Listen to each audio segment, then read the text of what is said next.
이번 영상은 블랙매직 디자인에서 지원받았습니다. 안녕하세요. 인스펙팅룸 엄준입니다. 오늘은 아이폰 12와 11을 준비했는데요. 과연 이 두 제품이 어떻게 좀 다른지 제대로 한번 알아보려고 합니다. 그 전에 저희가 지금 이벤트를 진행하고 있어요. 바로 갤럭시 버즈 프로와 에어팟 프로를 드리는 이벤트인데요. 참여 방법은 설명란에 자세하게 나와 있고요. 많은 참여 부탁드릴게요. 일단 아이폰 12는 5G 모델로 나왔어요. 이렇게 12가 나왔지만 11은 지금도 계속 판매를 하고 있죠. 아무래도 11은 가장 인기가 있는 모델이고 LTE이기 때문에 단종을 아직까지 시키지는 않는 것 같아요. 현재 아이폰 11의 가격은 기존보다 14만원 저렴해진 85만원부터 시작을 합니다. 그리고 12는 109만원부터 시작을 해요. 이렇게 아이폰 11은 14만원이 저렴해졌지만 구성품이 아이폰 12와 똑같습니다. 이제는 이어팟도 없고 어댑터도 없어요. 똑같이 C2 라이트닝 케이블만 들어갑니다. 그리고 기본 용량도 똑같이 64GB인데요. 하지만 이번에 12로 오면서 많은 부분들이 바뀌었어요. 먼저 디자인부터 살펴보도록 할게요. 디자인은 뭔가 비슷하면서 다른 디자인을 갖고 있는데요. 일단 화면 사이즈는 6.1인치로 동일합니다. 하지만 12가 11보다 베젤이 정말 훨씬 더 얇아요. 그리고 12는 전체적으로 각이 딱 잡혀있는 모습입니다. 전체적인 사이즈는 12가 좀 더 작습니다. 두께도 7.4mm로 좀 더 얇고요. 이게 수치상으로는 얇다고 되어 있지만 눈으로 봤을 때는 솔직히 구분은 잘 되진 않아요. 그리고 무게는 11이 30g 정도 더 무거운데요. 직접 이렇게 들어보면 아주 미세하게 11이 좀 더 묵직한 느낌이 있습니다. 후면 카메라가 튀어나온 정도는 비슷해 보이고요. 하지만 카메라 판 자체가 12가 11보다 살짝 더 넓게 되어 있어요. 그리고 12는 잡았을 때 이 각진 디자인 때문에 뭔가 살짝 걸리는 듯한 느낌이 있어요. 그립감은 11이 좀 더 좋은 것 같아요. 전체적인 디자인은 둘 다 굉장히 예쁘지만 솔직히 12의 디자인이 진짜 역대급이라는 생각밖에 안 드는 것 같아요. 정말 예뻐요. 물론 개인적인 취향 차이는 있겠지만 저는 12가 더 마음에 들어요. 디스플레이에서도 많은 차이가 있는데요. 일단 패널이 아이폰 12는 OLED가 들어갔고 11은 LCD가 들어갔어요. 그리고 베젤도 차이가 있는데요. 12가 조금 더 얇은 베젤을 가지고 있습니다. 그리고 12는 전면에 세라믹 실드가 들어갔는데요. 그래서 이전 11보다 훨씬 더 내구성이 좋아졌습니다. 애플에서는 4배 더 좋은 낙하 성능을 가졌다고 하는데 이게 떨어뜨렸을 때 깨질 확률이 조금 더 줄었다는 거예요. 하지만 이게 스크래치에 대한 내구성까지 강해진 건 아니에요. 제가 사용을 하다 보니까 기스가 좀 났어요. 또한 12에는 OLED가 들어가면서 11보다 해상도도 훨씬 높아지고 PPI도 326에서 460으로 높아졌는데요. 그래서 11보다 조금 더 선명한 화면을 보여줍니다. 밝기에서는 둘 다 최대 625니트로 동일한데요. 밝기를 최대로 맞춰놓고 보면 큰 차이는 안 보였어요. 하지만 12는 HDR 컨텐츠에서 최대 1200니트까지 올라가는 게 조금 다르다고 볼 수 있어요.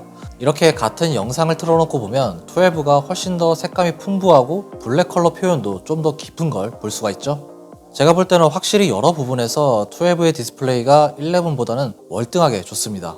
그리고 여기서 깜빡하고 넘어가면 안 될 게 있는데요. 바로 5G랑 LTE라는 차이점이 있죠. 그런데 여기서 재밌는 점은 이 두 제품의 LTE 길이도 속도 차이가 있습니다. 아이폰 12의 LTE가 11보다 빠른데요. 이 차이는 이번 아이폰 12에는 퀄컴 모뎀이 들어가 있고 아이폰 11은 조금 더 느린 인텔 모뎀이 들어가 있기 때문이에요. 오늘은 여러분들에게 블랙매직 포켓 시네마 6K 카메라에 대해 잠시 알려드릴게요. 일단 이 카메라는 정말 최강의 가성비를 가진 시네마 카메라입니다. 물론 소소한 단점들도 있지만 가격 자체가 워낙 타사 대비 말이 안 되는 수준이어서 정말 강력하게 추천드릴 수 있는데요. 이 카메라는 이동이 많으신 분들이나 브이로그를 촬영하시는 분들, 이런 분들보다는 소규모 프로덕션이나 스튜디오에서 사용하기 굉장히 적합한 제품입니다. 일단 일반적인 카메라와는 비교하기 힘들 정도로 영상의 퀄리티가 정말 훌륭합니다. 저희도 이 제품으로 바꾸고 나서 여러분들에게 정말 퀄리티 높은 영상을 보여드릴 수 있게 되었어요. 비용 대비 높은 영상 퀄리티를 뽑아내고 싶다면 블랙매직의 포켓 시네마 좋은 선택이 될 것 같아요. 다음은 칩셋인데요. 먼저 벤치마크 점수부터 볼게요. 11에는 A12, 12에는 A13 바이오닉이 탑재되었습니다. 램은 둘 다 4GB가 들어가 있고요. 일단 긱벤치 5 점수부터 보면 11의 싱글코어는 1344점, 멀티코어는 3445점, 12의 싱글코어는 1602점, 멀티코어는 4090점으로 12가 더 높은 점수를 기록했습니다. 점수 차이가 좀 나긴 하는데 이 두 기기를 실제로 썼을 때는 체감상으로는 아주 약간 12가 빠르다고 느껴지긴 하는데 11도 워낙 좋은 성능을 가지고 있기 때문에 그렇게 큰 차이가 나진 않았어요. 이제 카메라 스펙을 보면 두 제품 다 듀얼 카메라에 1200만화소 광각, 초광각, 그리고 투르뎁스 카메라가 들어가 있습니다. 이렇게 화소수의 업그레이드는 없지만 아이폰 12에는 새로운 7배 렌즈 모듈이 들어갔어요. 이번 아이폰 12에는 f1.6 값을 가진 광각 렌즈가 들어갔는데요. 그래서 12가 11보다 조금 더 많은 빛을 수용할 수가 있습니다. 그로 인해 조금 더 선명하게 촬영할 수가 있어요. 그리고 12에는 스마트 HDR3가 들어가 있는데요. 이게 12와 11의 사진을 비교해보면 확실히 12의 색감이 훨씬 더 풍부한 걸 알 수가 있습니다. 12가 전체적인 색감을 11보다 조금 더 정확하게 표현해주는 것 같아요. 12에서는 기존에 잘 잡아내지 못했던 노출 부분도 훨씬 더 잘 잡아내고 전체적으로 조금 더 자연스럽게 표현해주는 것 같아요. 그리고 특히 12에서 저조도 촬영이 굉장히 좋아졌는데요. 11에서는 나이트 모드가 광각 카메라에서만 가능했었는데 12에서는 초광각과 전면 카메라까지 나이트 모드를 지원해줍니다. 그래서 야간 모드 셀피도 찍을 수 있고 야간 모드 타임랩스도 가능합니다. 야간 모드 사진을 비교해보면 꽤 차이는 보이는 것 같아요. 확실히 12가 조금 더 선명하고 디테일을 잘 잡아줍니다. 확실히 12에서 나이트 모드는 발전을 많이 했고요. 저는 특히 초광각 카메라에서 나이트 모드를 사용할 수 있다는 게 굉장히 큰 장점으로 다가오더라고요. 이번에 A14 칩셋이 들어가면서 아이폰 12는 영상 촬영도 굉장히 많이 발전했는데요. 바로 돌비 비전 촬영이 들어갔어요. 기존보다 훨씬 더 넓은 색을 표현해주는 거라고 생각하시면 되는데요.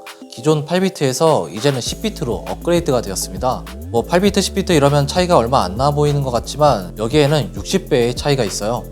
12와 11의 4K 영상을 비교해 볼게요. 이렇게 같은 영상이지만 색감에는 차이가 있는 걸 볼 수가 있어요. 그런데 이게 눈으로 보기에는 그렇게 큰 차이는 안 나네? 이렇게 생각하실 수도 있는데 영상을 편집할 때 이 차이가 확연하게 드러납니다.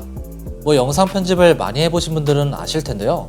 노출이나 색 이런 부분들을 편집을 해보면 10비트 컬러가 훨씬 더 넓은 영역으로 편집을 할 수가 있어요. 이 돌비 비전 촬영이 어메이징한 영상을 촬영할 수 있는 건 아니에요. 하지만 스마트폰에서 이렇게 돌비 비전 촬영이 가능하다는 건 굉장히 놀라운 일인 것 같아요. 이제 배터리를 보면 아이폰 11은 3110mAh 그리고 12는 2815mAh의 배터리가 들어가 있습니다. 거기에다가 아이폰 12는 5G를 지원해요. 여러분들도 아시다시피 5G가 LTE보다 훨씬 더 배터리 소모가 많죠. 배터리는 12가 300mAh 정도 용량이 작은데요. 일단 저희가 저번에 진행한 배터리 테스트를 보면 12가 11보다 50분을 더 버텼습니다. 배터리 용량이 작은데도 말이죠. 이때 저도 좀 놀라긴 했는데 어쨌든 12가 전력 효율성이 더 좋다는 게 증명이 되었어요. 그런데 사실 이런 테스트는 배터리 자체를 빨리 떨어뜨리기 위해 정말 빡세게 돌리는 거기 때문에 일상에서 사용하는 것과는 약간의 차이는 있습니다. 제가 실제로 사용을 해본 결과를 말씀드리면 솔직히 11과 12의 배터리 사용 시간은 크게 느껴질 만큼 차이가 나진 않았습니다. 물론 12는 5G를 잡아놓은 상태로 사용을 했습니다. 사용 패턴에 따라서 배터리 사용 시간이 달라지게 되겠지만 일반적으로 라이트하게 사용하시는 분들은 11이나 12나 비슷비슷하네? 이렇게 느끼실 것 같아요. 그리고 충전의 경우는 11은 18W, 12는 20W까지 지원이 됩니다. 12에는 새로운 무선 충전 시스템인 맥세이프가 들어가 있는데요. 맥세이프 충전기로 충전을 할 경우에는 15W로 충전을 할 수가 있어요. 맥세이프는 자석으로 딱 붙는 방식인데요. 자세한 리뷰를 보고 싶으신 분들은 위 영상을 참조해 주시면 좋을 것 같습니다. 오늘 이렇게 아이폰 12와 11을 비교해 봤는데요. 현재 아이폰 12는 109만원부터 그리고 아이폰 11은 85만원부터 시작을 합니다. 24만원의 차이가 있는 건데 지금 살 거면 저는 아이폰 12가 맞다고 생각이 돼요. 디자인부터 너무 예뻐졌고 카메라도 조금 더 좋아졌고 특히 디스플레이에서 굉장히 많이 발전했습니다. 그리고 솔직히 스마트폰 1년 쓰고 바꿀 거 아니잖아요. 솔직히 지금은 5G가 필요가 없을 수도 있지만 앞으로 2년, 3년, 또 많게는 5년 뒤를 생각해 본다면 12가 훨씬 더 현명한 선택이라고 생각이 됩니다. 거기에다가 이제 기본 구성품까지도 똑같습니다. 둘 다 충전기가 없어요. 오늘 준비한 내용 여기까지고요. 지금까지 인스펙티룸 엄준이었습니다. 감사합니다.